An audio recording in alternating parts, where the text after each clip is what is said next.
Buenas noches a todos. Soy el Storyteller y estoy aquí para ayudarles a quedarse dormidos con estas historias de terror. Así que antes de empezar, asegúrense de suscribirse al canal y darle me gusta al video. Me encantaría saber de dónde son y a qué hora están viendo esto, así que déjenlo en los comentarios. Cuando estén listos, pónganse cómodos y relájense.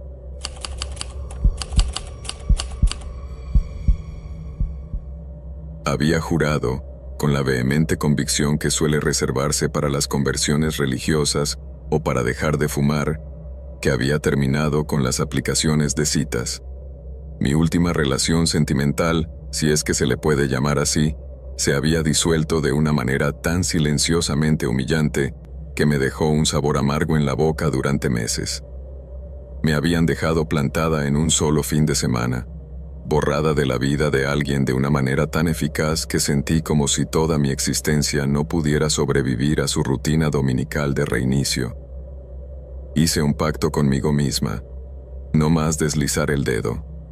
Me centraría en mi carrera, mi salud, mis amigos, literalmente cualquier cosa que no fueran hombres que se comunicaban con el entusiasmo de alguien que paga $5 por mensaje de texto.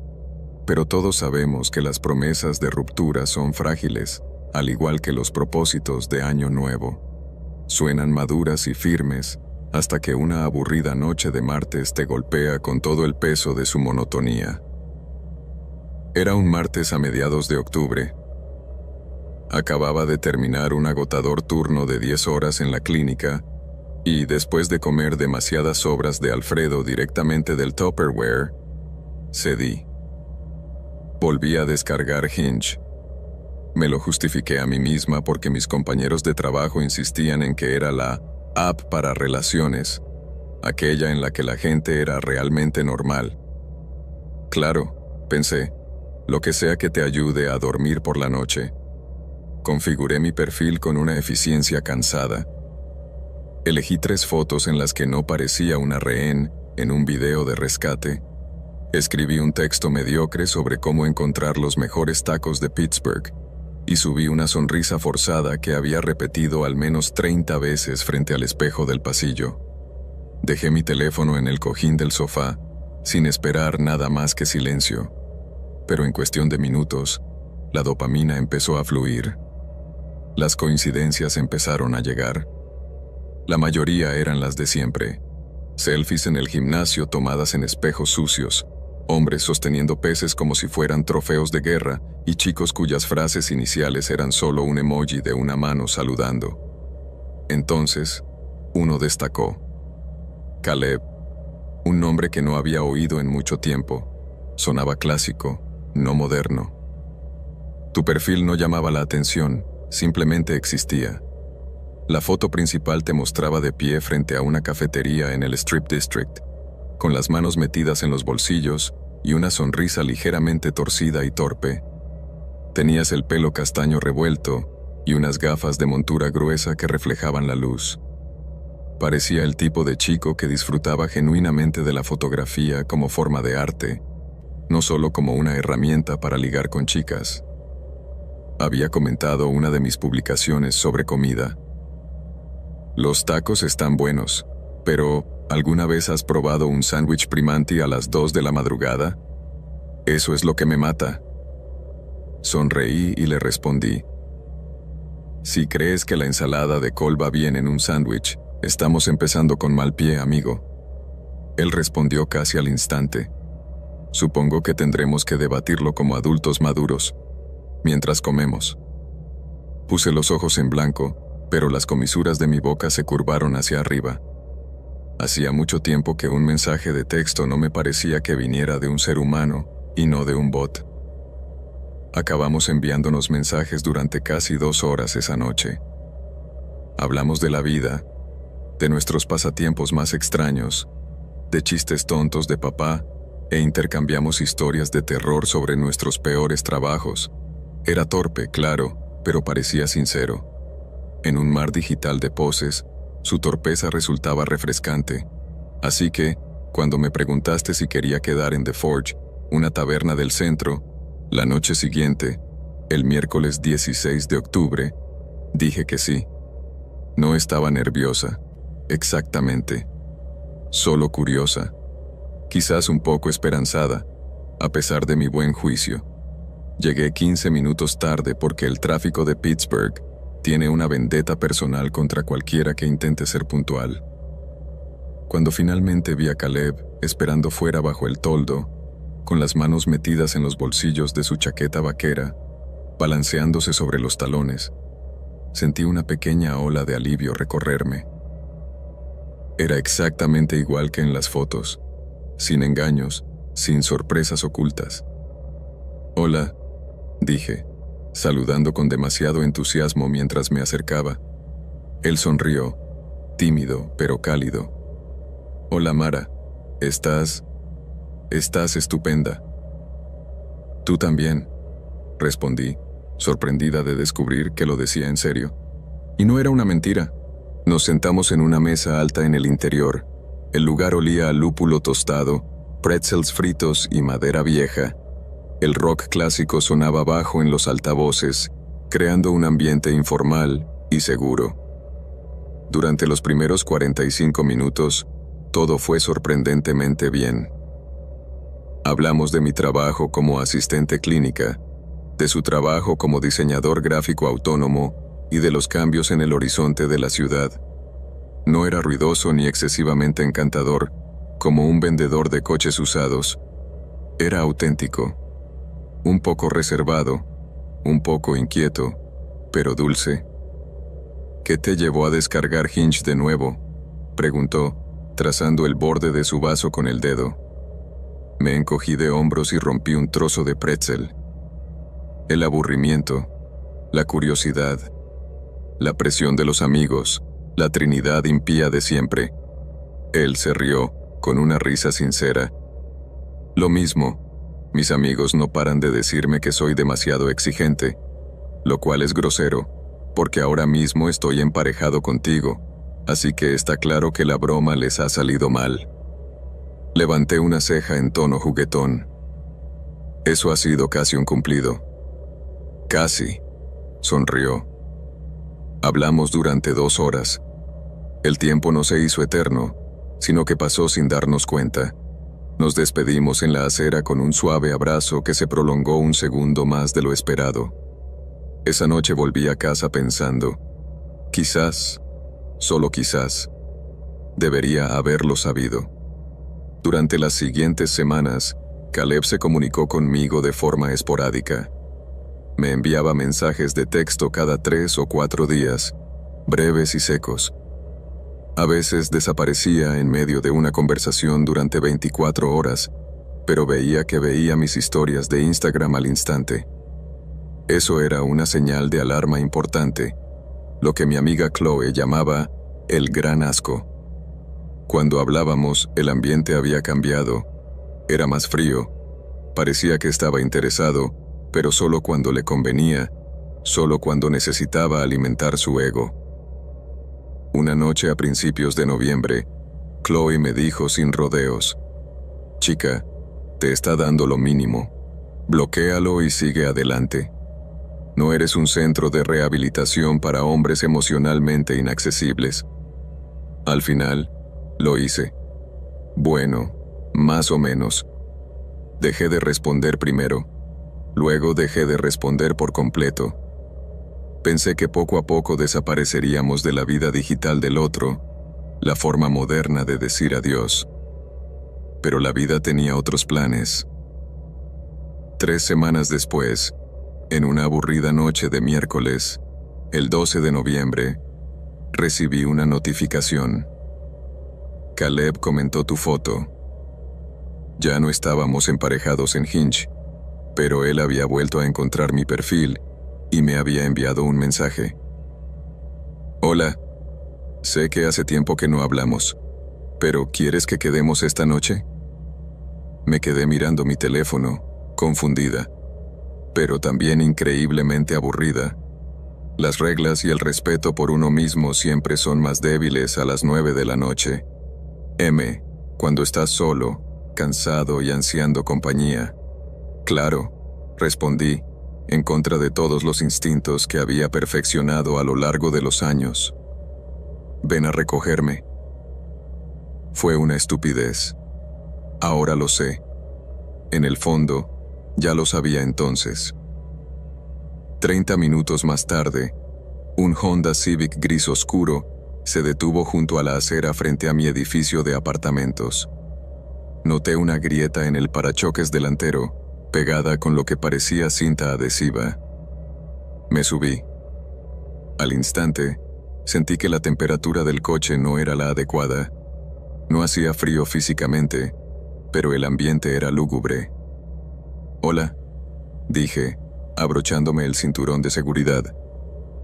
«Hola», murmuró, sin sonrisa, sin calidez, solo una mirada perdida al frente. «¿Estás bien?», le pregunté con naturalidad, tratando de evaluar su estado de ánimo. «Sí», respondió rápidamente, demasiado rápido. «Solo cansado». Su voz sonaba tensa, como un cable estirado hasta el punto de romperse. Me ajusté el cinturón de seguridad y saqué discretamente mi teléfono. Le envié un mensaje a Chloe.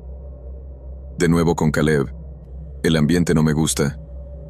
Ella respondió inmediatamente. «Localización activada. Llámame si algo te parece raro». Debería haber prestado atención a esa sensación de inquietud que sentí antes.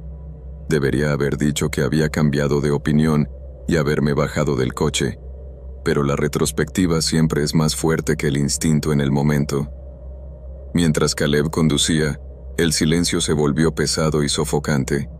Giró por una calle que no reconocí. «Esta es una ruta diferente», dije, tratando de mantener un tono de voz ligero. «¿Seguro que el lugar no está cerrado?» «No, está abierto», murmuró. No me miró, ni una sola vez. Tenía los nudillos blancos mientras agarraba el volante. Cada semáforo en rojo que pasábamos se reflejaba en tus gafas, haciendo que tus ojos parecieran huecos, desprovistos de la persona que creía haber conocido semanas atrás. Se me hizo un nudo en el estómago y las palmas de las manos comenzaron a humedecerse con sudor. Intenté aliviar el ambiente por última vez. «Bueno, ¿cómo te ha ido? ¿El trabajo va bien?» No respondió. Siguió conduciendo con la mirada fija al frente. Finalmente, en un semáforo largo, giró ligeramente la cabeza hacia mí. No sonrió. Susurró. «No deberías haberme ignorado». Se me encogió el corazón. «Caleb, apenas nos conocíamos». «Sí», dijo con voz monótona. «Pero yo te conocía». Me quedé paralizada. Se me cortó la respiración. Cuando finalmente llegamos a un aparcamiento de grava frente a un bar de mala muerte que nunca había visto antes, fingí recibir una llamada. Me puse el teléfono en la oreja, rezando para que no sonara. «Hola, mamá». «¿Qué? ¿Ahora? Dios mío». «Sí. Sí, voy de camino a casa». «Vale, voy ahora mismo». Caleb me miró fijamente, con expresión inexpresiva, indescifrable. «¿En serio?», preguntó. «Sí», dije con voz temblorosa. «¿Ha surgido algo? ¿Una emergencia familiar?». Mentí descaradamente y salí del coche antes de que pudiera decir otra palabra. Él no se movió. No me preguntó nada. Solo me miró. Caminé rápidamente hasta la parada de autobús más cercana, con el corazón latiéndome con fuerza contra las costillas. Desinstalé Hinge antes incluso de que llegara el autobús. Bloqueé tu número. Bloqueé tu Instagram. Bloqueé todo lo que pude encontrar. Me sentí tonta, incluso dramática, pero aliviada, hasta que empezaron los avistamientos. 3 días después, al salir del trabajo, vi un Honda Civic gris oscuro aparcado al otro lado de la calle. El mismo parachoques agrietado, la misma cinta adhesiva. Vi la matrícula, KLT-492. La recordaba vagamente. Me dije a mí misma que era una coincidencia. Pittsburgh no era pequeña. Había Civics por todas partes, pero entonces volvió a aparecer. Cerca de mi apartamento. cerca de mi cafetería favorita un domingo por la mañana. Aparcado 2 plazas detrás de mí en el supermercado un martes por la tarde. Nunca saludaba. Solo el coche.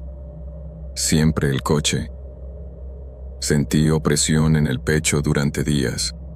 Dormir se convirtió en una batalla. Cada vez que oía pasos en el pasillo fuera de mi apartamento, me sobresaltaba como un animal salvaje. Chloe me dijo: «Chica, llama a la policía». Pero no quería parecer dramática. No quería parecer paranoica. Ahora sé que lo peor que puede hacer una mujer es cuestionar su propio miedo. Era jueves por la noche, casi las 11:45 de la tarde. Me había quedado hasta tarde en la clínica para terminar algunos trámites y tomé mi ruta habitual a casa. Las calles eran tranquilas, con bloques residenciales donde las luces de los porches parpadeaban y solo el zumbido lejano de la autopista rompía el silencio. Mi aliento se condensaba en el gélido frío de noviembre. Mis llaves tintineaban en mi mano, un sonido reconfortante que de repente me pareció demasiado fuerte. A mitad de la manzana, un escalofrío me recorrió el cuerpo. No era por el frío, no era por mi imaginación, era por instinto, agudo, primitivo, innegable. Miré al otro lado de la calle. Ahí estaba, el coche de Caleb, aparcado bajo una farola rota, en la sombra, con el motor apagado. Aceleré el paso. Mi corazón latía con frenesí contra mis costillas. Susurré al aire: «Esta noche no. Por favor, Dios, esta noche no». Entonces lo sentí. Un movimiento repentino. Una mano. Un brazo. Un aliento contra mi oído. «Hola, Mara». Todo mi ser se derrumbó. «Caleb, para», grité, con un sonido que se desgarró en mi garganta mientras su brazo me rodeaba la cintura como un tornillo de banco. «¿Por qué huiste de mí?», gruñó con una voz irreconocible, arrastrándome hacia atrás, hacia las sombras. «No, déjame ir». Me retorcí, pateé, arañé su chaqueta, cualquier cosa para liberarme. Pero él era más fuerte. Su agarre me magulló las costillas al instante. Grité de nuevo, más fuerte, con un rugido primitivo: «¡Ayuda! ¡Que alguien me ayude!». Mi voz se quebró, pero no paré. Las luces de los porches se encendieron en la calle. Una puerta principal se abrió de golpe en algún lugar a mi izquierda. 2 figuras salieron al porche. «Oye, déjala ir», gritó una voz masculina, profunda y autoritaria. Caleb se quedó paralizado. Su aliento se detuvo contra mi cuello. Durante una fracción de segundo, se quedó quieto y luego salió corriendo. Me empujó a un lado y desapareció en la oscuridad entre las casas. Mis piernas cedieron y me desplomé sobre la helada acera de hormigón, temblando incontrolablemente, jadeando en busca de aire que no llegaba. Una mujer corrió hacia mí y se arrodilló a mi lado. «Cariño, ¿estás bien?». Apenas podía susurrar, aferrándome a su abrigo. «Llama a la policía». La policía llegó más rápido de lo que esperaba. Les conté todo: los avistamientos del coche, el comportamiento extraño, el ataque. «¿Sabes su nombre completo?», preguntó uno de los agentes, con el bolígrafo sobre su libreta. «Sí», respondí con voz temblorosa. «Caleb. Tengo sus fotos de perfil guardadas en mi teléfono». «¿Y la matrícula?», preguntó el otro. Susurré los números que había memorizado. «KLT 492». Confirmaron la coincidencia al instante. A la mañana siguiente, tenía una orden de alejamiento temporal. A la noche siguiente, él estaba detenido. Pero el miedo, eso no desaparece de la noche a la mañana. Durante semanas, comprobé 2 veces todas las cerraduras de mi apartamento antes de acostarme. Dejé de volver sola a casa. Instalé una cámara Ring. Dormía con la luz del pasillo encendida. Y la culpa me carcomía. ¿Por qué no me escuché antes? ¿Por qué me subí al coche esa noche? ¿Por qué ignoré las señales de alarma? Porque a las mujeres se nos condiciona para ser educadas. Se nos enseña que ser amables es más seguro que ser difíciles. Siempre pensamos que estamos exagerando, y a veces, esa vacilación casi nos cuesta la vida. Han pasado meses. La terapia me ayudó. Mis amigos me ayudaron. La vida ha vuelto poco a poco a algo parecido a la normalidad. Pero incluso hoy, a veces, a altas horas de la noche, cuando la calle está en silencio y un coche cualquiera reduce la velocidad cerca de mi edificio, se me corta la respiración, porque el peligro rara vez se anuncia con un arma. A veces llega con una sonrisa tímida, una voz suave y un perfil en una aplicación de citas que parece perfectamente, aterradoramente normal. Y a veces, conduce un Honda Civic gris con el parachoques agrietado.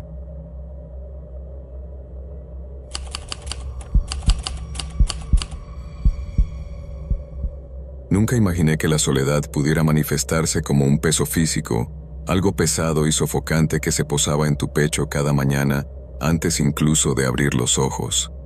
Pero eso es exactamente lo que sentí después del divorcio.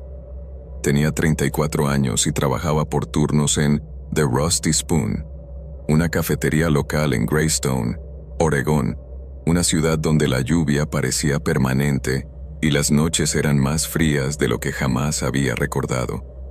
Solía compartir una hermosa y cálida casa adosada con mi exmarido, Mark.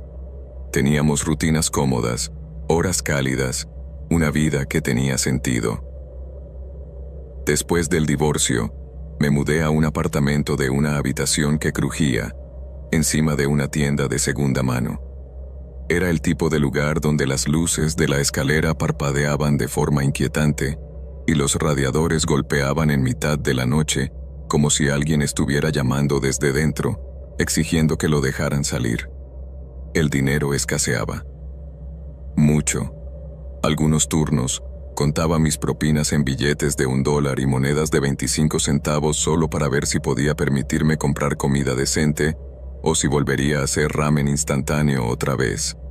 Aún así, la soledad me afectaba más que las facturas. Por eso, una lluviosa noche de martes, volví a descargar Tinder. No porque quisiera amor, no porque estuviera lista para algo serio. Solo quería conversación, conexión, alguien que me dijera que no era invisible. Recuerdo claramente esa noche. Llevaba una sudadera oversize, el pelo recogido en un moño desordenado y el olor a café quemado flotaba en el pequeño apartamento. La llovizna golpeaba el cristal de la ventana como dedos inquietos. Deslizaba el dedo perezosamente. Izquierda, izquierda, izquierda, sin apenas leer los perfiles. Entonces apareció él, un chico llamado Adrian. Su perfil no era como los habituales selfies borrosos en el coche o los musculosos del gimnasio. Sus fotos parecían caras. Cámara de alta calidad, iluminación nítida, ropa elegante.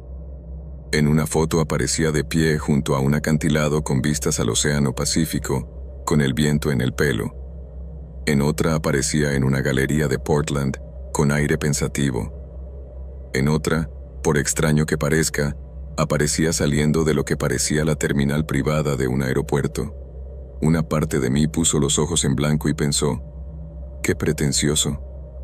Otra parte susurró, bueno, es diferente.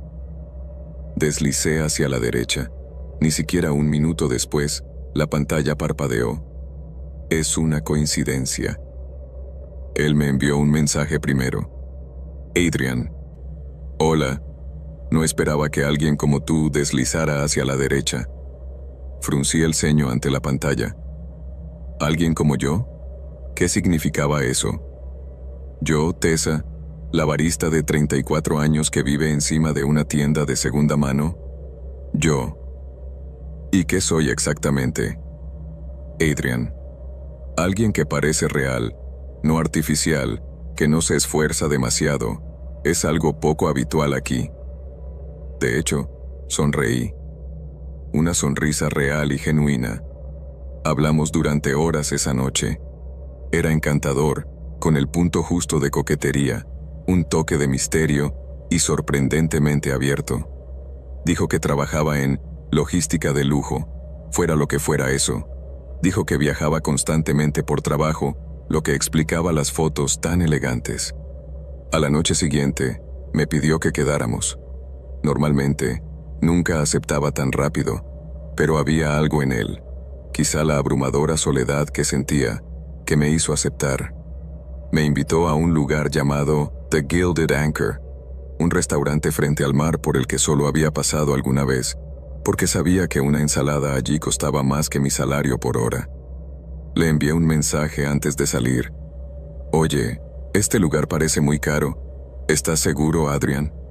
Adrian, tranquila, yo me encargo. Solo tienes que estar allí a las 7. Llegué temprano, nerviosa, agarrándome con fuerza a mi viejo abrigo mientras el viento azotaba el agua. El restaurante brillaba como si fuera una película.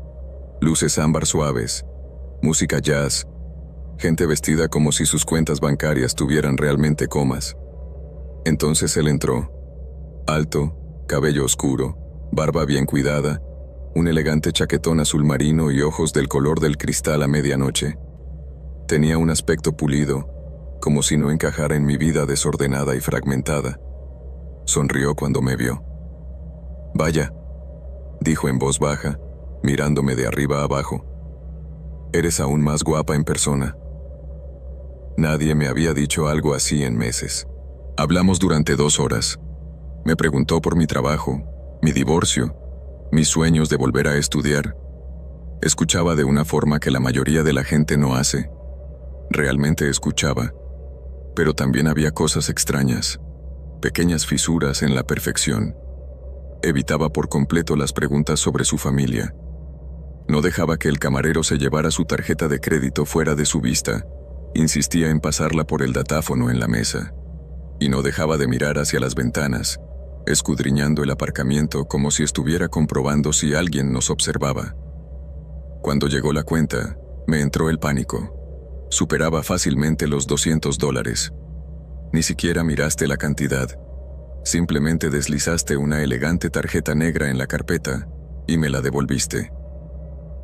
«No te preocupes», dijiste al ver mi cara. «Yo te he invitado. Yo pago». Después de la cita, me acompañó a la parada del autobús. «Déjame llevarte a casa», me ofreció. «No, está bien», respondí rápidamente. Aún no estaba preparada para que él viera mi apartamento. Me dedicó una sonrisa cálida, casi demasiado cálida. «La próxima vez», dijo.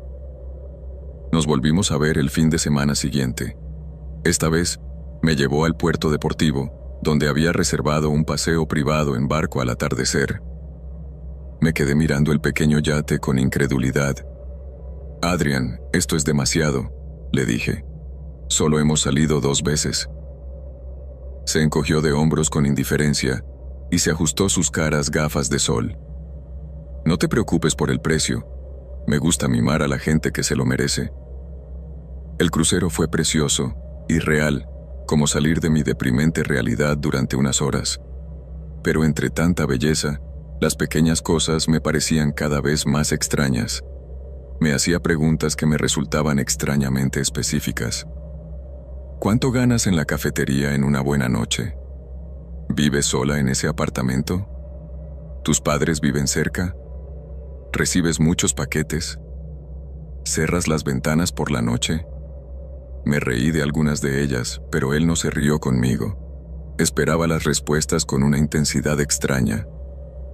¿Por qué importa eso?, le pregunté finalmente, tratando de mantener la calma. Volvió a esbozar esa sonrisa. «Solo por curiosidad. Quiero conocer a la chica a la que estoy invitando a ver la puesta de sol». Pero la sonrisa no le llegaba a los ojos, se quedaba en la boca. En nuestra cuarta cita, mientras tomábamos unas copas en un bar clandestino, soltó una bomba. «Estoy planeando un viaje a Tahití el mes que viene», dijo. «Ven conmigo». Casi me atraganto con la bebida. «Adrian, apenas nos conocemos. ¿Tahití? Eso es una locura». «¿Y qué? Así es como se conoce a alguien. Vamos, será divertido. Yo me encargaré de todo». «No puedo permitirme algo así», le dije. «Y no puedo dejar el trabajo».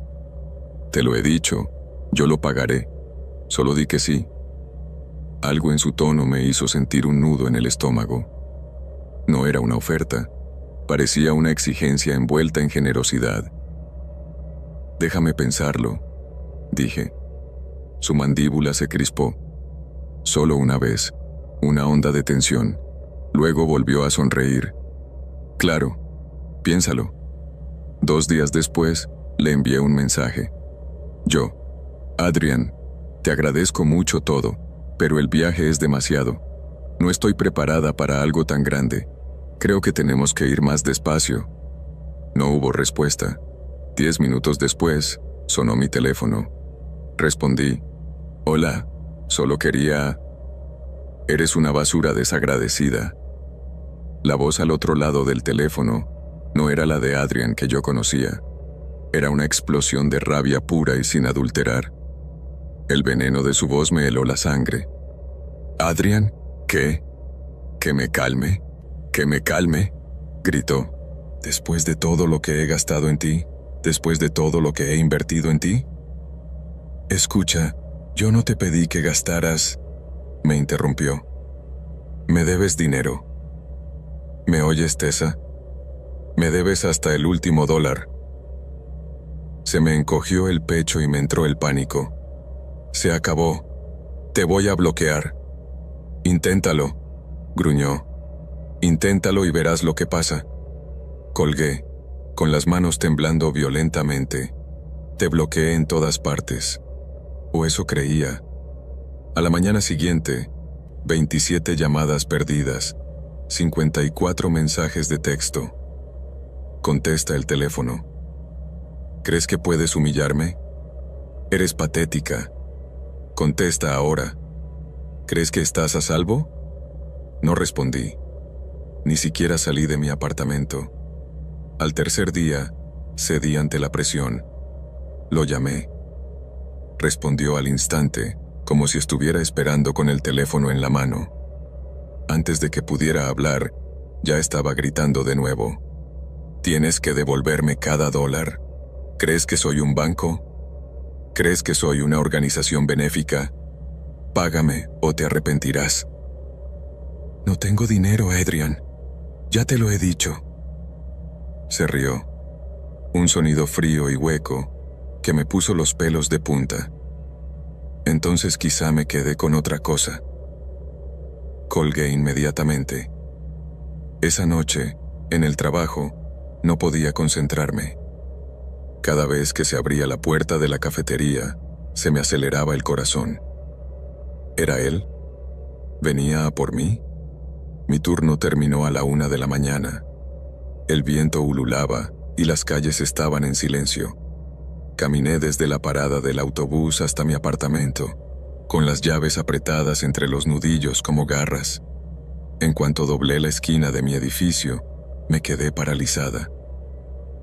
La puerta de mi apartamento, en lo alto de las escaleras, estaba abierta. Solo un poco. Una rendija de oscuridad donde debería haber estado bien cerrada. Mi presión arterial bajó tan rápido que me sentí mareada. Susurré: «No, por favor, no». Entré. El aire se sentía extraño, frío, pesado, violado. Los cajones estaban abiertos. Mi armario había sido vaciado sobre el suelo. Mi mochila estaba rasgada. Alguien había estado allí. Alguien se había tomado su tiempo. Me moví lentamente hacia el dormitorio, con la respiración entrecortada. Sobre la cama, perfectamente colocado en el centro de la almohada, había un trozo de papel, una letra angulosa y afilada. Tú eres la siguiente. Mis manos se entumecieron.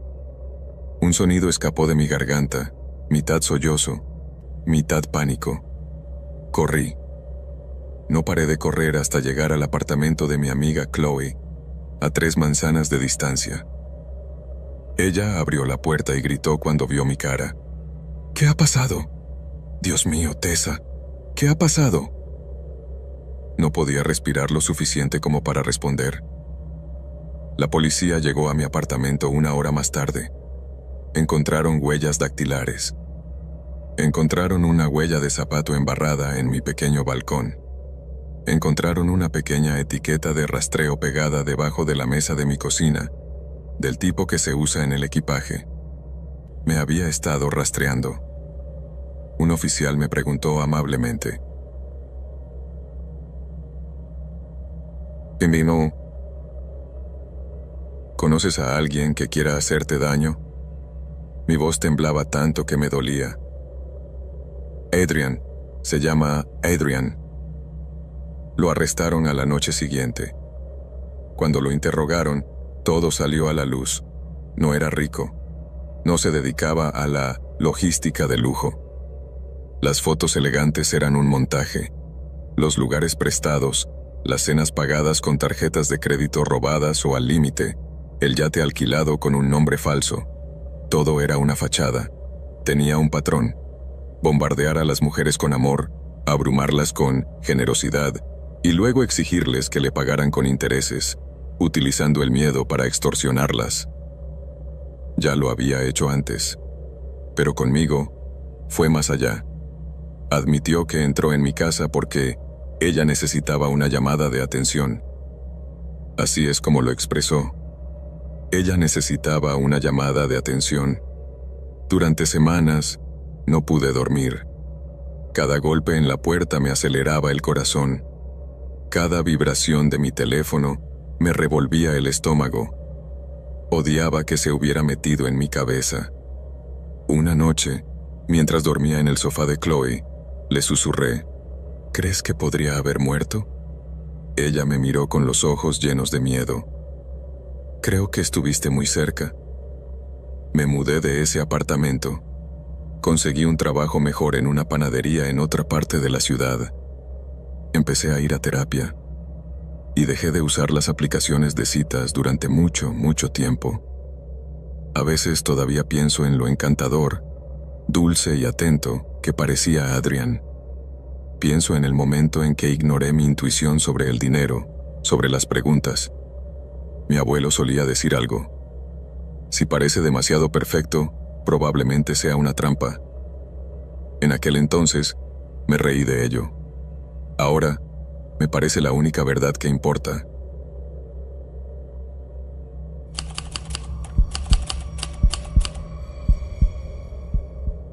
Nunca pensé en usar aplicaciones de citas durante más de unas pocas semanas.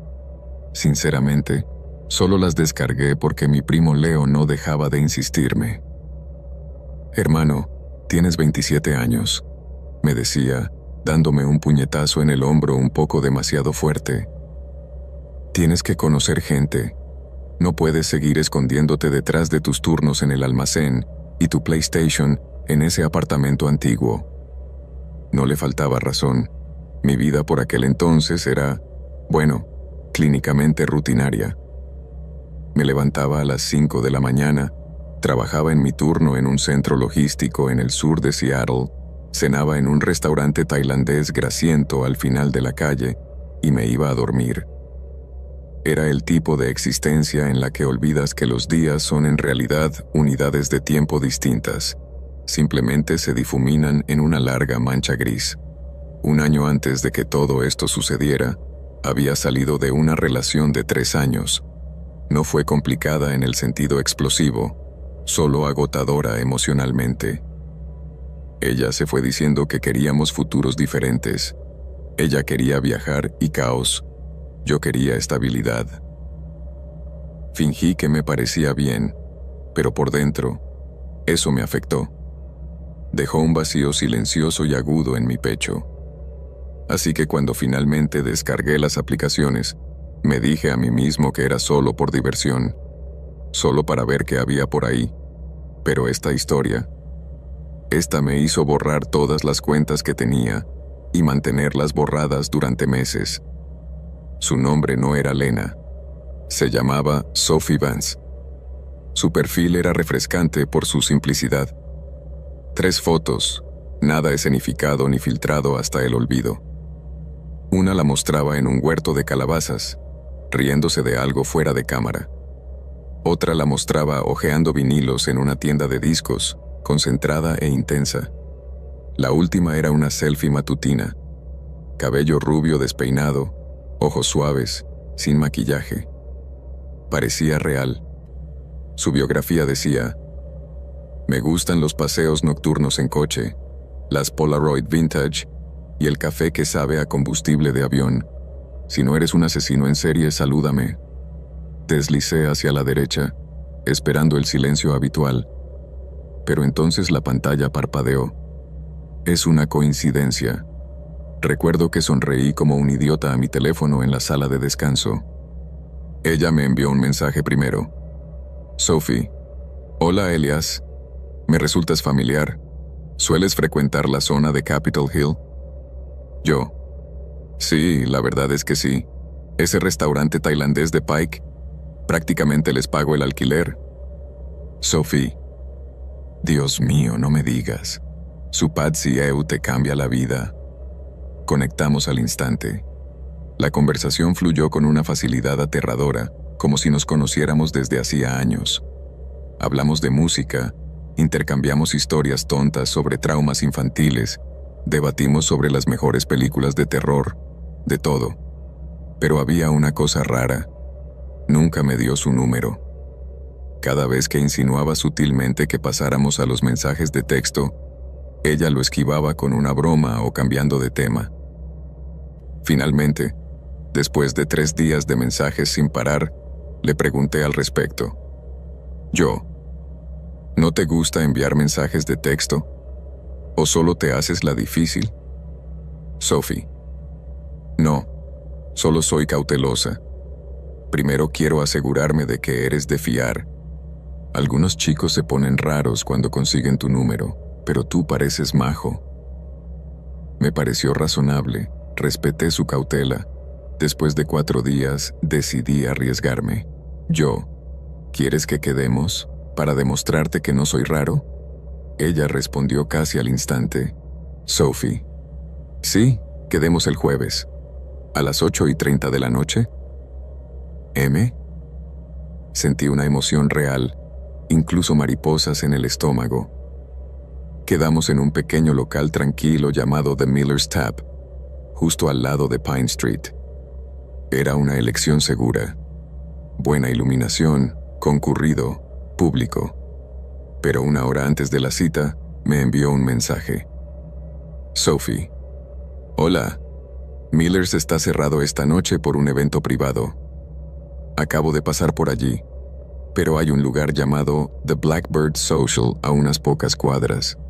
Es más informal, pero te gustará. Busqué en Google Maps. The Blackbird Social existía. Parecía un antro, pero tenía buenas críticas. Luego añadió: Sophie, hay un atajo si vas andando desde la estación. Atraviesa Ravenwood Park. Te ahorras unos 15 minutos. Algo en ese mensaje me puso los pelos de punta. Ravenwood Park no era precisamente una zona de guerra, pero al anochecer tampoco era Disneylandia. Era una zona boscosa y densa que separaba 2 barrios. Tenía poca iluminación, senderos cubiertos de maleza, y la reputación de ser un lugar al que los adolescentes iban a fumar y donde ocasionalmente se producían atracos. Los lugareños tenían un dicho: ¿Ravenwood después del atardecer? No, mejor da un rodeo.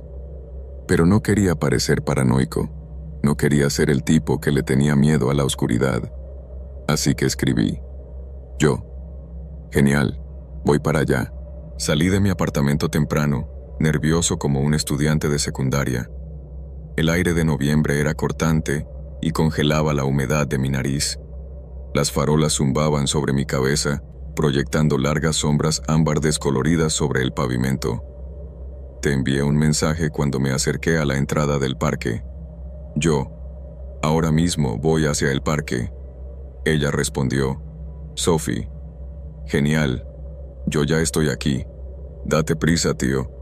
Hace un frío que pela. LOL. Ese mensaje. Había algo en él que no me cuadraba. No parecía tu tono habitual. Era seco, impaciente, pero no le di importancia.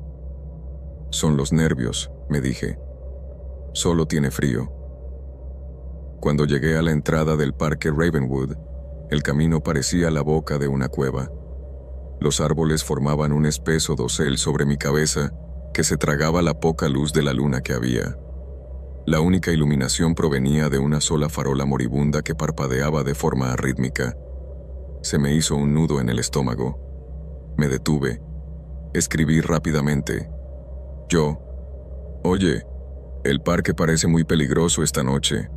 Las luces están apagadas. Quizás sea mejor que vaya por la acera.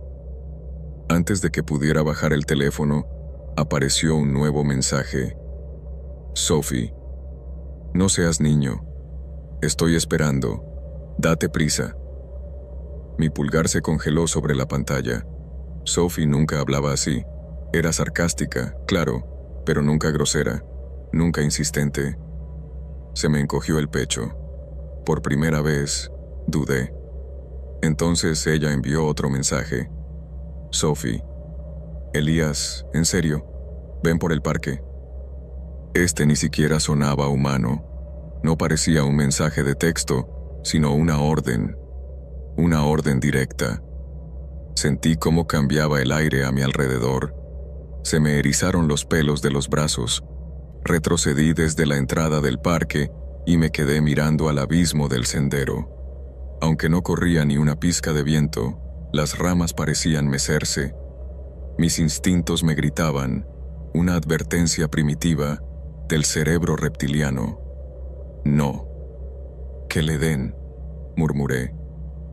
Me di la vuelta y tomé el camino más largo. Caminé rápido, casi trotando, pegándome a la carretera principal, bien iluminada, lo que añadió 20 minutos a mi viaje, pero mantuvo la oscuridad a distancia. Mientras caminaba, volví a consultar la aplicación para decirte que estaba tomando el desvío. Usuario no encontrado. Dejé de caminar. Toqué el chat. Eliminado. Se me revolvió el estómago. El corazón me latía tan fuerte que me sentí mal. Escribí tu nombre en la barra de búsqueda. Nada. Era como si tu perfil nunca hubiera existido. Un frío temor se extendió por mi pecho. Algo iba mal. Muy, muy mal. Llegué a The Blackbird Social 20 minutos más tarde, jadeando. Las ventanas estaban empañadas y un letrero de neón parpadeaba en rojo. Dentro hacía calor, había mucho ruido y olía a cerveza rancia y palomitas. Recorrí la sala con la mirada en busca de alguien que se pareciera a tus fotos. Nada. No había ninguna chica rubia con el pelo revuelto, ni ojos tiernos, solo desconocidos, borrachos, riendo, viviendo sus vidas. Me quedé de pie cerca de la barra, confundido y avergonzado. El camarero, un tipo con complexión de tanque, barba espesa y tatuajes en el cuello, se fijó en que estaba escudriñando la sala. «Oye, amigo», dijo, limpiando la barra. «¿Estás bien? Parece que hayas visto un fantasma». Respiré hondo. Sí. He quedado con alguien aquí. Una chica llamada Sophie. Rubia, más o menos de esta altura. Su rostro cambió al instante. La sonrisa de atención al cliente desapareció, sustituida por algo oscuro. Preocupación. Sophie, repitió lentamente. ¿Cuál es su apellido? Vance, dije. Sophie Vance. Cerró los ojos y soltó un suspiro profundo y pesado. Dejó el trapo. Tío, no sé cómo decirte esto. Se me hizo un nudo en la garganta. ¿Qué?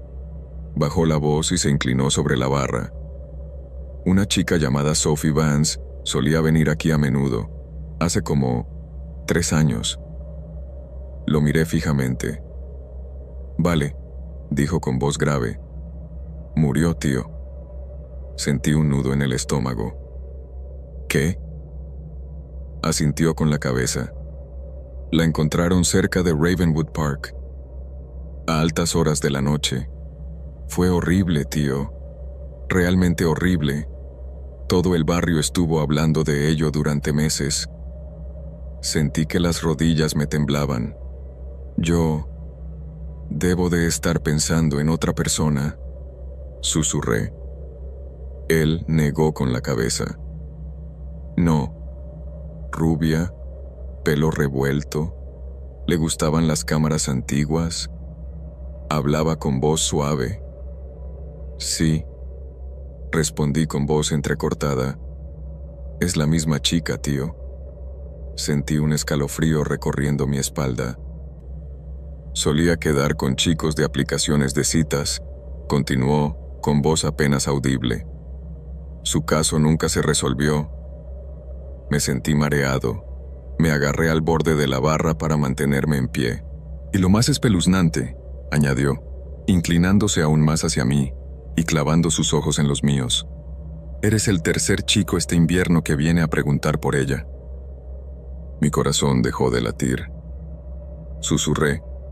¿Qué significa eso? Él no pestañeó. Significa que alguien está usando sus fotos, su nombre, su identidad, y está atrayendo a chicos de la misma forma en que ella murió. Se me heló la sangre. Y todos los chicos que dijeron que ella les había enviado mensajes, terminó. Mencionaron lo mismo. Ella les dijo que atravesaran Ravenwood Park. Di un paso atrás, agarrándome a una mesa para mantener el equilibrio. Me ardía el pecho. El pulso me retumbaba en los oídos como un tambor de guerra. Alguien me quería en ese parque. Me querían en la oscuridad, solo, donde las luces estaban rotas, sin testigos, sin cámaras. Y cuando no fui, cuando me negué a cumplir la orden, me bloquearon, porque la trampa había fallado. Metí la mano en el bolsillo para coger mi teléfono y me di cuenta de que me temblaban las manos sin control. El camarero se acercó a la barra y me tocó el hombro. ¿Necesitas que te lleve a casa, tío? Lo digo en serio, no vayas andando. Asentí aturdido. Mientras llamaba a un coche compartido para mí, eché un vistazo a mi teléfono. Una notificación parpadeaba. No era de la aplicación de citas, era de un número desconocido. Desconocido. Deberías haber cruzado el parque. Segundos después llegó otra. Desconocido. La próxima vez, no ignores las instrucciones. Sentí que la habitación daba vueltas. Llegó un último mensaje. Desconocido. Esta noche has tenido suerte, Elias. El camarero esperó fuera conmigo hasta que llegó el coche. Durante todo ese tiempo, no dejé de mirar la calle. Cada coche aparcado, cada silueta que pasaba, cada sombra. Cuando por fin llegué a casa, cerré todas las puertas con doble llave. Cerré todas las cortinas. ¿Pero dormir? Olvídalo. Durante semanas, me sobresaltaba con cada ruido. Cada notificación me subía la tensión arterial. Borré todas las aplicaciones de citas. Cambié de número de teléfono. 3 meses después, me mudé de piso. Porque la verdad es que alguien ahí fuera tiene fotos de Sophie, su sonrisa, su rostro, y las están utilizando para cazar. No para robar, ni para gastar bromas. Para cazar. Y estuve tan cerca. De vez en cuando, a altas horas de la noche, Cuando vuelvo a casa después de mi turno, lo vuelvo a sentir. Ese cosquilleo frío en la nuca. Esa sensación de que me observan, como si alguien estuviera esperando una segunda oportunidad, como si supieran que una vez escapé y tuvieran la paciencia suficiente para esperar el error que me devuelva a la oscuridad.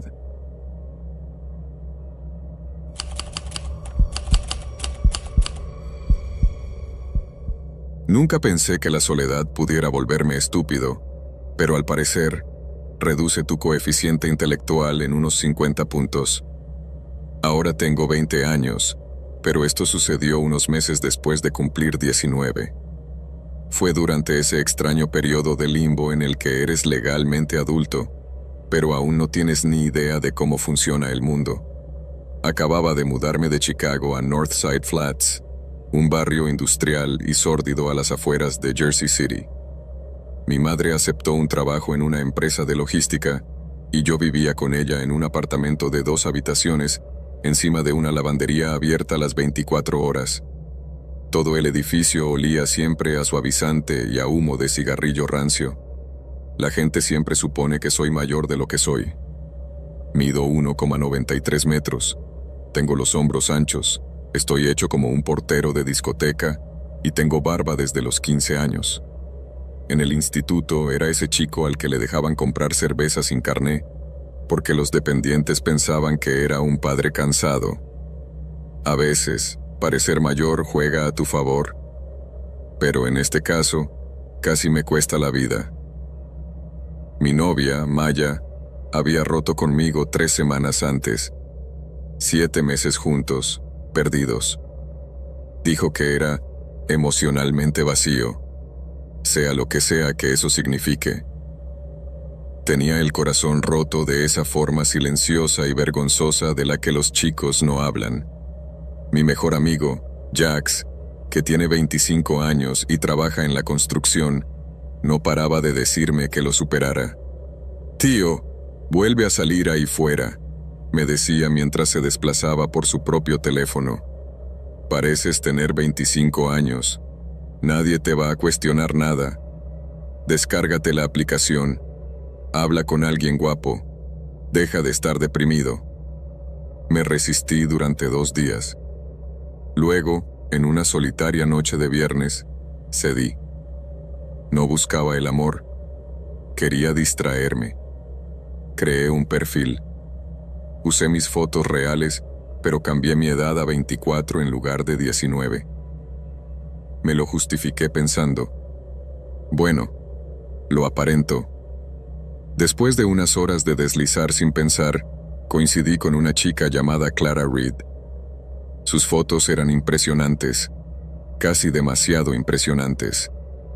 Largo cabello castaño rojizo, piercing en la nariz, ojos color avellana, una estética grunge vintage, el tipo de chica que escucha bandas que nunca has oído nombrar y fuma clavo irónicamente. Su perfil decía que tenía 23 años, vivía en el distrito de Bayview y le encantaban las escapadas nocturnas a restaurantes y los extraños documentales sobre conspiraciones. Te envié un mensaje primero. Yo. Hola Clara. No esperaba emparejarme con alguien realmente interesante aquí. Clara. Jajajaja. Cállate. Eres guapo. Me gustan los chicos que parecen capaces de levantarme con una sola mano. Recuerdo que mi corazón dio ese estúpido salto adolescente. Yo. Bueno, sí. Puedo hacerlo. Clara. Demuéstralo. Ven mañana por la noche. Mi compañera de piso se va el fin de semana. Tengo vino. Pareces un chico al que le gusta el vino tinto. Yo. ¿A qué hora? Clara. A las 9 de la noche. Te enviaré la dirección. Ahí estaba. El billete dorado. Una chica guapa. Un apartamento vacío. Vino. La receta exacta que mi solitario cerebro adolescente pensaba que necesitaba. Pero, bajo la emoción, una pequeña y molesta voz en mi interior me decía: algo no cuadra. Lo ignoré. El día siguiente se me hizo eterno. Daba vueltas por el apartamento, Hacía flexiones y miraba el móvil cada 4 minutos. A las 7 de la noche, M por fin me envió la dirección. Un edificio del que nunca había oído hablar en Crescent Line Road, cerca de las antiguas fábricas textiles. Jax accedió a llevarme, ya que yo aún no tenía coche en la ciudad. Cuando se detuvo con su polvorienta camioneta Ford, bajó la ventanilla y me miró. «Oye, Romeo», dijo, «¿seguro que quieres hacer esto? Esa zona es muy peligrosa». «Estaré bien», le dije, subiéndome. «Ella es real. Hemos hablado todo el día». «¿Has mirado sus redes sociales?» «No, tío. Deja de comportarte como una madre». Me dejó delante de un edificio de ladrillo con luces parpadeantes en el pasillo que se veían a través de las ventanas manchadas de suciedad. La calle estaba vacía, en silencio, salvo por el lejano zumbido de la autopista. «Envíame un mensaje si intenta sacarte los riñones», dijo Jax, medio en broma. «Cállate». «Lo digo en serio, Marcus. Si algo te parece raro, llámame. Estoy a 10 minutos, en la cafetería». «Entendido». Salí al aire frío de la noche y caminé hacia la entrada. Su apartamento era el 3C. Mientras estaba delante de su puerta, pude oír un suave movimiento en el interior. Un momento después, una voz suave y ronca dijo: «Espera». La puerta se abrió, y allí estaba ella, Clara, exactamente igual que en las fotos, solo que más pequeña. Quizás 1,57 metros, con una camisa de franela oversize y leggings negros. Me miró y sonrió. «Joder», se rió. «Eres alto, y eres real». «Tú también eres real», solté como un idiota. «Entra». Entré. El apartamento estaba en penumbra, intencionadamente en penumbra. Una única lámpara de pie brillaba en la esquina, proyectando sombras largas y distorsionadas contra las paredes. Cerró la puerta detrás de mí y la cerró con llave. El clic del cerrojo sonó inusualmente fuerte. «¿Quieres algo de beber?», preguntó, caminando hacia una cocina pequeña y desordenada. Negué con la cabeza. «No, estoy bien por ahora». Su sonrisa se crispó. «Solo un poco». «¿Estás seguro?». Su tono cambió. Ya no era cortés. Era insistente. «¿Vino? ¿Cerveza? ¿Agua? Tienes que tomar algo». «No, de verdad. Estoy bien», repetí. Su rostro se ensombreció de una forma que me provocó un nudo en el estómago. No era decepción, era irritación. Un pequeño escalofrío me recorrió la espalda. Volvió hacia mí, con la expresión suavizada de nuevo. «Relájate», dijo. «Pareces nervioso». «No estoy nervioso». «Claro que lo estás.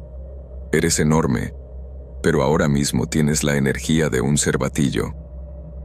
Me obligué a reír, pero el ambiente de la habitación se sentía pesado. Miré a mi alrededor. No había fotos en las paredes, ni objetos personales, ni correo sobre la mesa. Solo espacios vacíos y muebles dispersos, como si alguien estuviera ocupando la casa ilegalmente o se hubiera mudado esa misma mañana. Entonces me fijé en la mesa de centro. Había 2 copas de vino tinto ya servidas, llenas. ¿Las has servido tú antes?, pregunté. «Sí», respondió rápidamente. «Pensé que te apetecería un poco». «¿Pero por qué 2? No sabías con certeza si vendría». Ella se detuvo. Demasiado tiempo. «Sabía que vendrías», dijo finalmente. Su voz era suave, pero las palabras sonaban afiladas, como una trampa que se cierra de golpe. Mi corazón latía con fuerza contra mis costillas. Tenía que enviarle un mensaje a Jax. Mi instinto me gritaba. «¿Puedo usar tu baño?», pregunté. «Claro», respondió inmediatamente, casi con demasiado entusiasmo. «Está al final del pasillo, a la izquierda». Caminé por el estrecho pasillo, entré en el baño y cerré la puerta con llave. Cogí mi teléfono. Hola, algo no va bien. Vuelve. Ahora mismo. Jax. No digas más. Voy para allá. Exhalé un suspiro tembloroso y me salpiqué la cara con agua. Miré al espejo. Fue entonces cuando lo vi. A través del reflejo, en el hueco entre la cortina de la ducha y la pared. Una forma, muy quieta, demasiado alta para ser botellas de champú, demasiado ancha para ser un toallero. Me quedé paralizada. Se me cortó la respiración. La cortina se movió. Solo un poco. «¿Hola?», susurré. No hubo respuesta. Di un paso atrás lentamente y alcancé el pomo de la puerta. La cortina se abrió de golpe. Un hombre se abalanzó sobre mí. No era corpulento, pero era compacto, fibroso, con la cabeza rapada y los ojos muy abiertos y salvajes por la adrenalina. Llevaba algo en la mano, un rollo de cinta adhesiva. «¿Qué demonios?», grité cuando se estrelló contra mí. Nos golpeamos contra el lavabo. Sentí un dolor agudo en la cadera. Intentó agarrarme las muñecas con una fuerza sorprendente. «¡Al suelo! ¡Al suelo!», siseó, tratando de tirarme al suelo. Pero la adrenalina es una droga muy potente. No solo era alto, sino que estaba aterrorizado. Lo empujé hacia atrás con el antebrazo, con fuerza. Tropiezó, resbaló en la alfombra del baño, pero no cayó. Volvió a lanzarse sobre mí, lanzando un puñetazo. Me golpeó en la mandíbula. Una explosión de luz blanca inundó mi visión. La conmoción me golpeó como una bofetada, pero luego la rabia se apoderó de mí.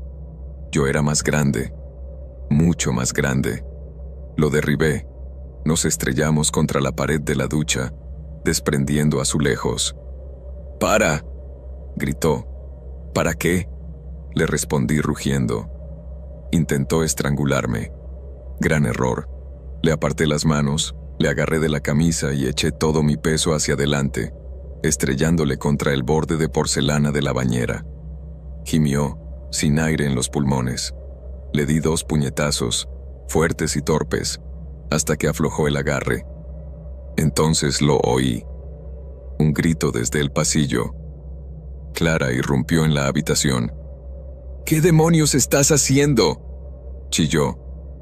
«Le estás haciendo daño». «¿Hacerle daño?», escupí, retrocediendo con el pecho agitado. «Él me atacó». Ella volvió a gritar, un sonido agudo y aterrado que no parecía miedo, sino una señal.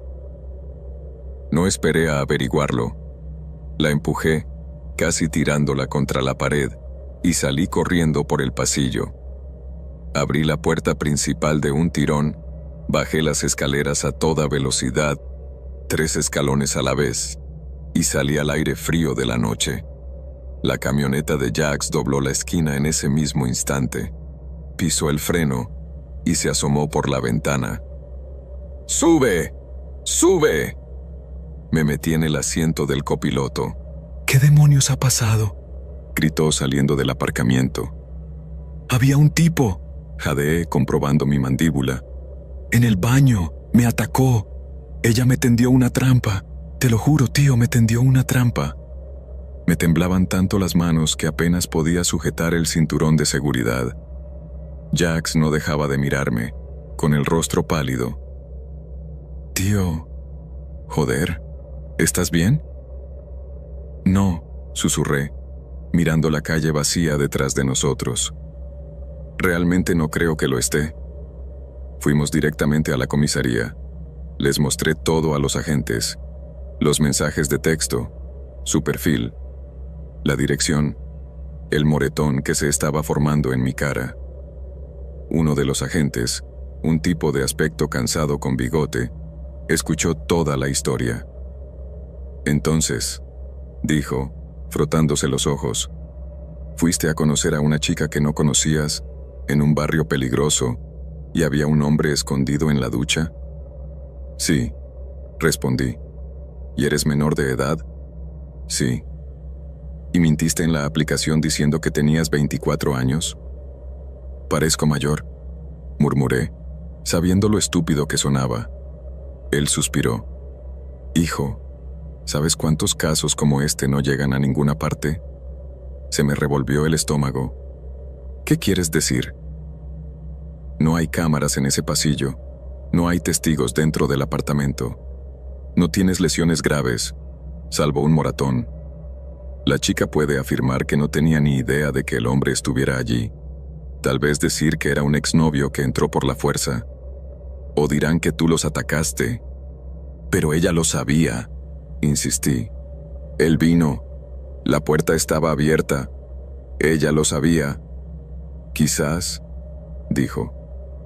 Pero es tu palabra contra la de ellos. Sin más pruebas, es una palabra contra otra. La desesperanza me golpeó como un peso físico. Había hecho todo lo correcto en ese momento. Me defendí, corrí, llamé a la policía y no sirvió de nada. El agente me miró fijamente. Tienes suerte de haber salido de allí. La mayoría de los chicos no lo consiguen. Lo sabía. De verdad que lo sabía. Durante semanas después de aquello, no pude dormir bien. Cada sombra me parecía un hombre esperando. Cada golpe en la puerta me hacía saltar del susto. Borré todas las aplicaciones sociales que tenía. No se lo conté a mi madre. No quería que se preocupara. 2 meses después, exactamente a las 2:14 de la madrugada, recibí una notificación en Instagram. Un mensaje de una cuenta en blanco. Cuenta: usuario 19204. El mensaje decía: le pegaste más fuerte de lo que crees. Se me paró el corazón. Inmediatamente después, llegó otro mensaje. La próxima vez, bebe el vino. Bloqueé la cuenta tan rápido que casi rompo la pantalla. Pero las palabras quedaron grabadas en mi mente. Nunca iba a haber una próxima vez. No para mí. Fuera lo que habían planeado, un robo, un secuestro, algo peor, el plan era real. Y yo caí directamente en la trampa porque me sentía sola. Era estúpida y estaba desesperada por sentirme querida. Ahora le digo a la gente: nunca queden con alguien por primera vez en un lugar privado, ni por la noche, ni solos, nunca. La soledad no vale la pena arriesgar tu vida. Lo aprendí por las malas. Y si compartir esto evita que aunque sea una sola persona, termine en un baño con un extraño abalanzándose sobre ella, entonces tal vez esta pesadilla sirva para algo.